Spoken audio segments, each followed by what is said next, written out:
Yo, what's going, guys? This is jmoneyhs back again with another video, and today we have the patch notes for 30.0.3 for Hearthstone, and yeah, we've got a bunch of balance changes here, a lot of nerfs and a lot of buffs, so let's go over them really quickly. But before we get into that, be sure to like and subscribe so that way you don't miss out on any Hearthstone videos as well as other videos coming in the future. So, first things first, we've got Hydration Station going from resurrecting 3 highest cost taunt minions to 3 of your different highest cost taunt minions.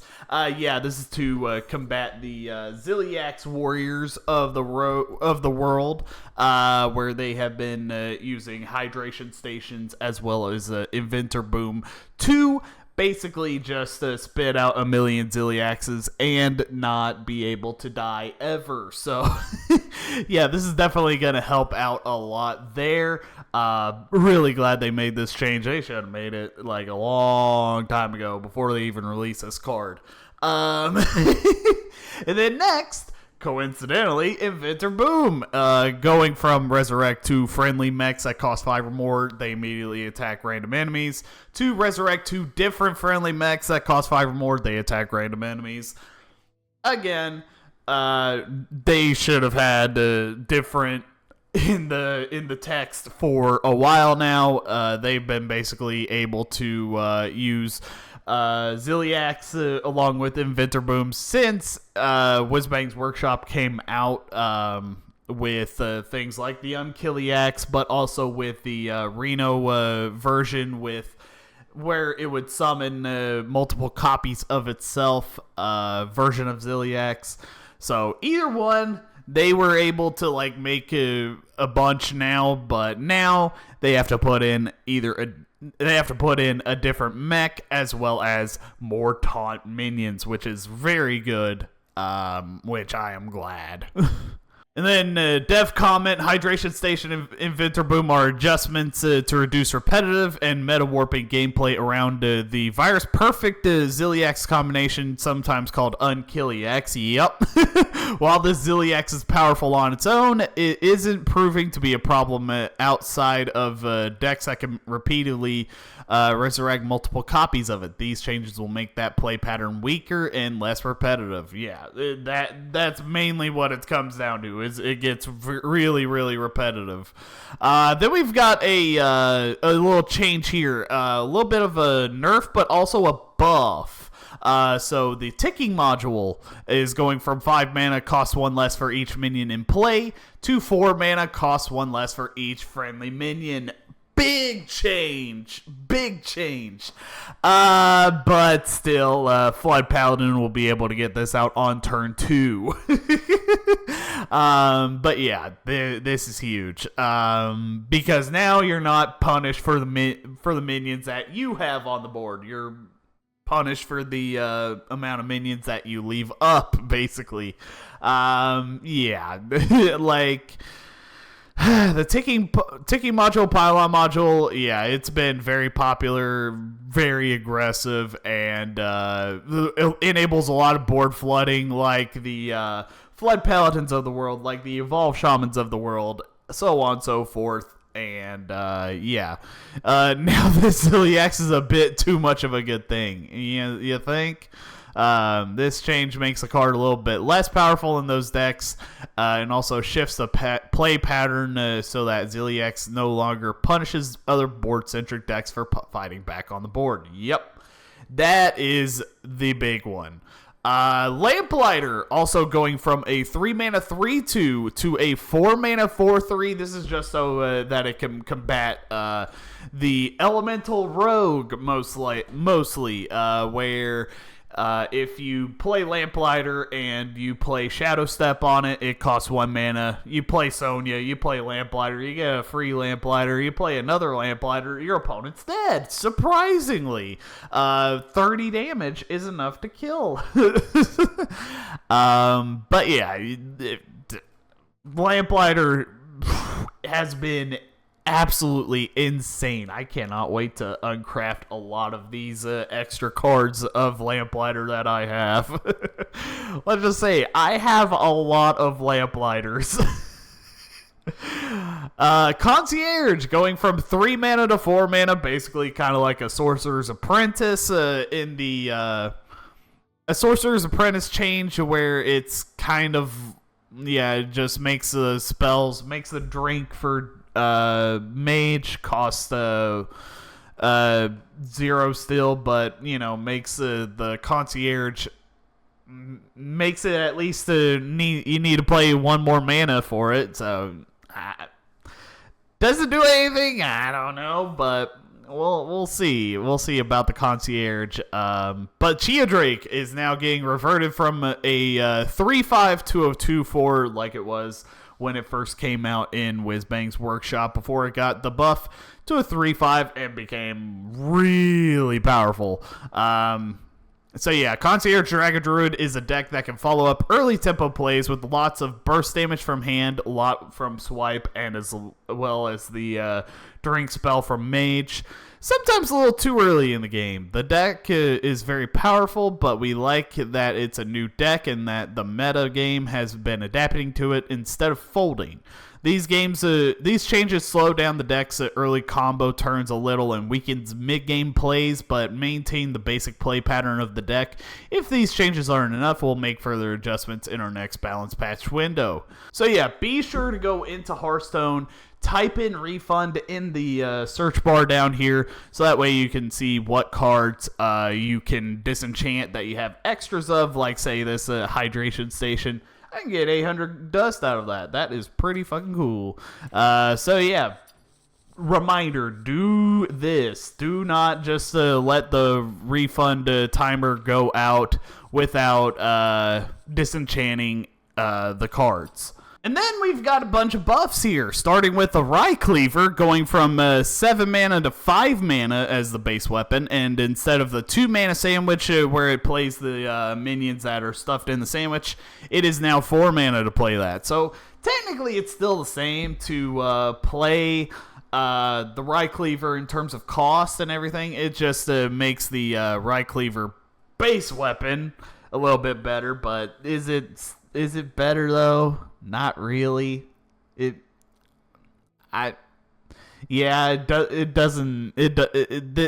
Rye Cleaver is still probably the worst legendary in the new set so far, if I'm being completely honest.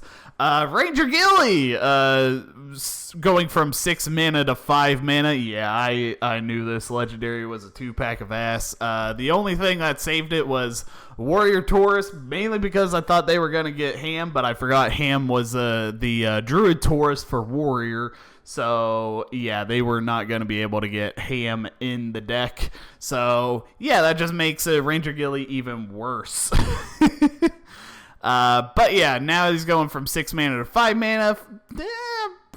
Alright stats for 5 mana and everything.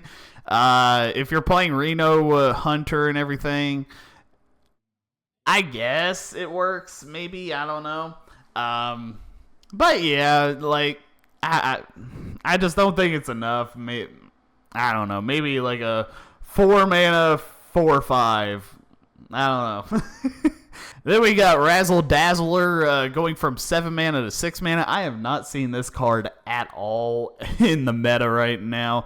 So, yeah, but I have not seen it at all. Mainly because it was a 7 mana 4/4 that summons a 5-cost minion for each spell school that you have. Which, Shaman's going more aggro. Death Knight's going more control. So, like, you know, Death Knight doesn't even have that many spells to even like take advantage of Razzle Dazzler, so they can't really do that. Shaman could, but you know they're playing better cards.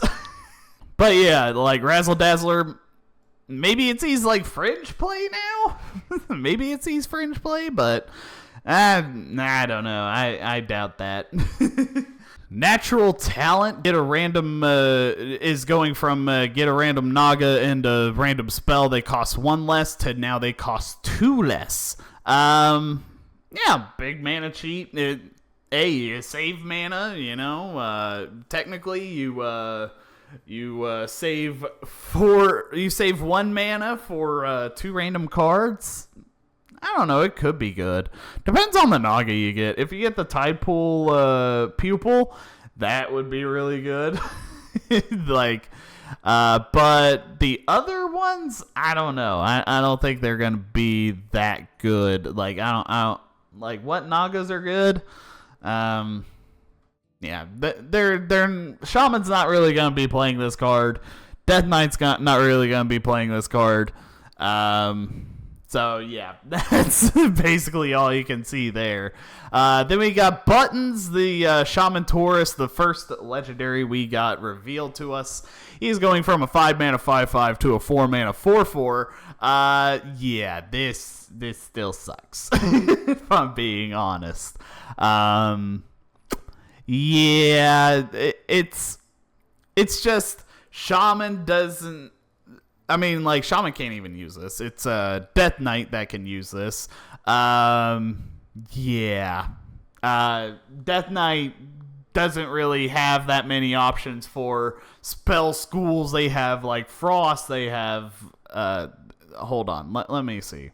Okay, so let's see. They've got Frost spells. So that's 1 spell school. They've got Shadow. So that's 2 spell schools.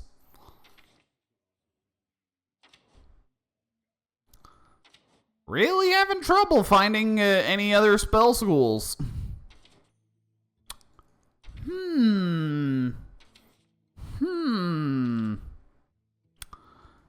Yep, still nothing. Still nothing. Still nothing. Huh, it's crazy. There's only Shadow and Frost spells in Death Knight. And now, if you take a look at the Paradise cards for Shaman, they have access to Fire. They have access to Nature. So that's 4. That's 4 spell schools. That does not work well.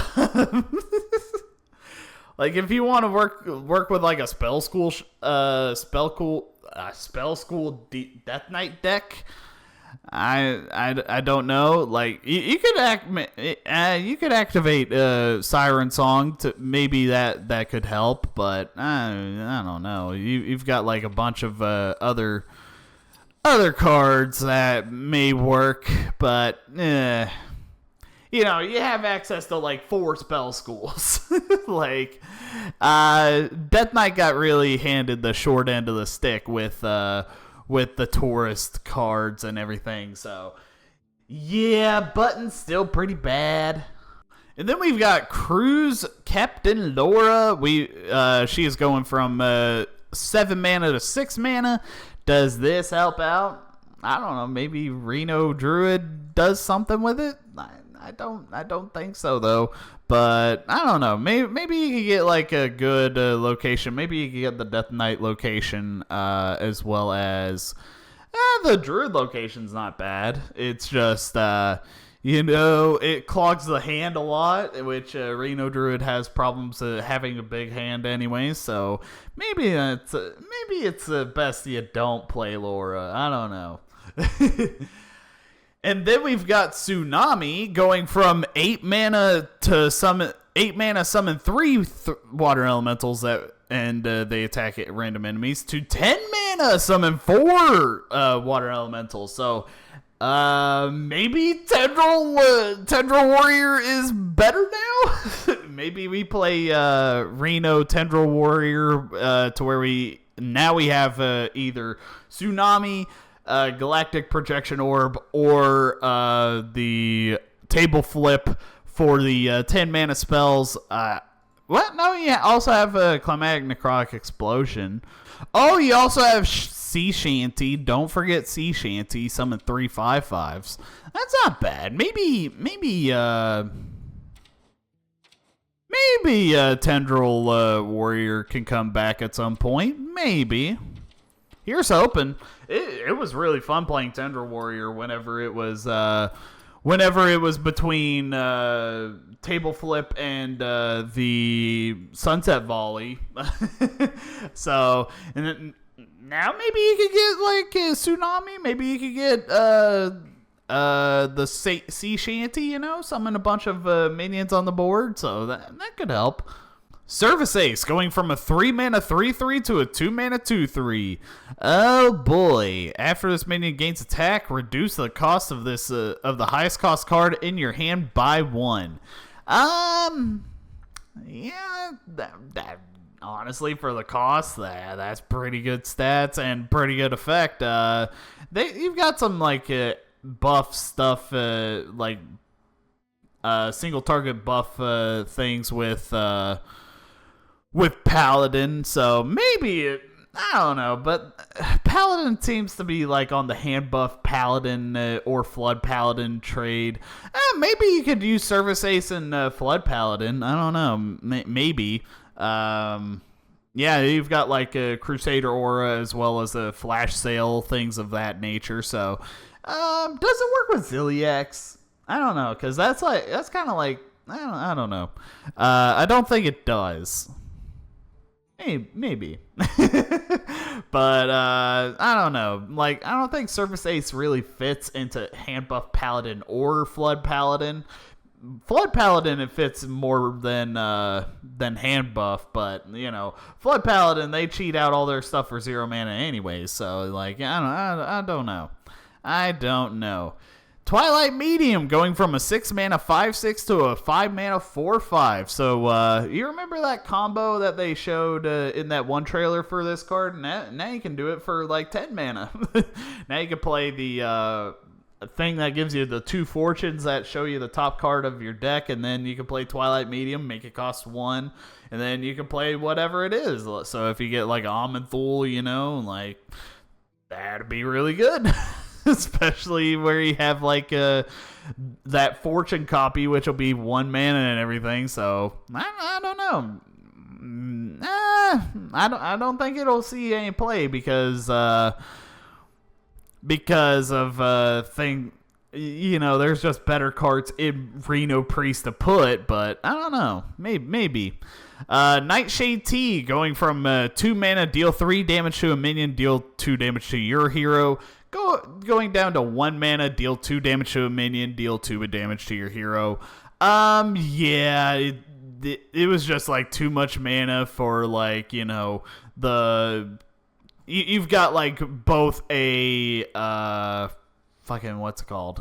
You've got like both a Holy Smite as well as dealing 2 damage to your hero for 2 mana, you know, like now it being 1 mana, it's a whole lot better. It works a whole lot better with well, you can't even use it with Arana. That's for Demon Hunter. You can't even use Arana with Priest. So this is more for Demon Hunter and everything. So I guess. And then finally we have Conniving Conman going from Old Battlecry, replay the last card you played from another class, to Battlecry, replay the last card you played from a non-rogue class. So where there's a Maestra where you can get the other fucking what's it called?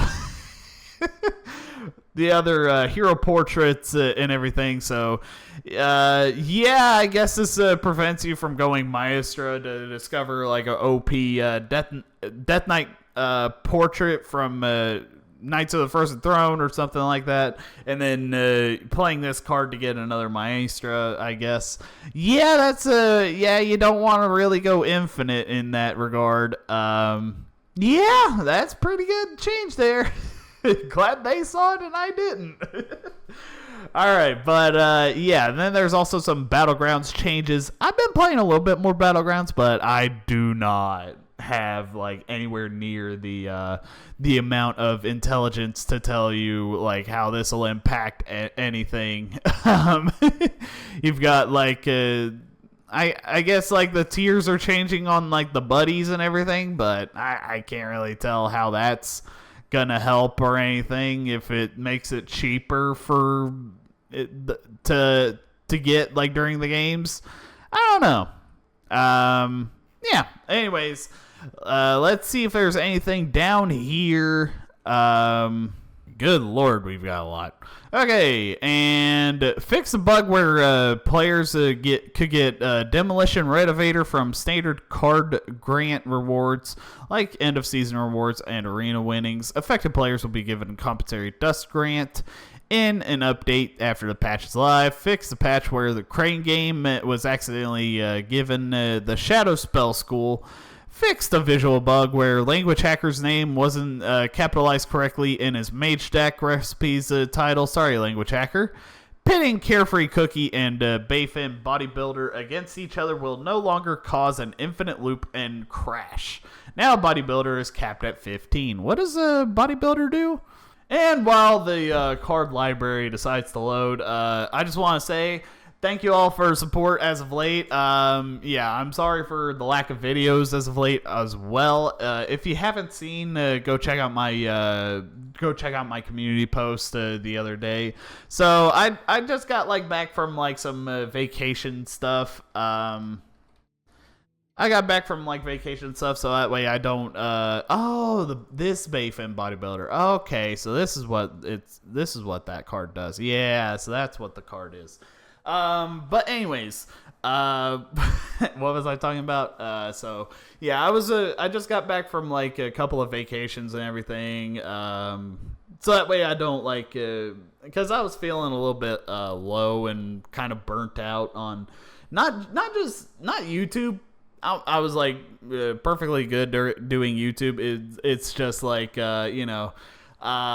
guess I got burnt out on Hearthstone for a little bit, and also I got burnt out just in my day-to-day routine and everything. So yeah, I took that vacation. Now I'm feeling a whole lot better. So yeah, now I'm back. I'm gonna have this video up and then go to the gym, and then once I get back, I'm gonna record some more videos, so that way I have some videos to post in the for the next couple of days and everything. So that way I'll be good until next Thursday when I need to make a couple more, do another binge recording session and everything. So yeah, once again, sorry for the lack of videos as of late. Hope you guys do understand. And yeah, anyways, with that being said, once again, don't forget to go into Hearthstone and type in into the search bar. Don't forget to type in refund. That way you can actually have cards to disenchant and everything. I'm gonna go ahead and disenchant my Lamplighter's right now. But yeah, anyways, I'm gonna let you all go. You guys have a good rest of your day. I hope you guys have a good rest of your day. And yeah, I will see you all in the next video. Take it easy.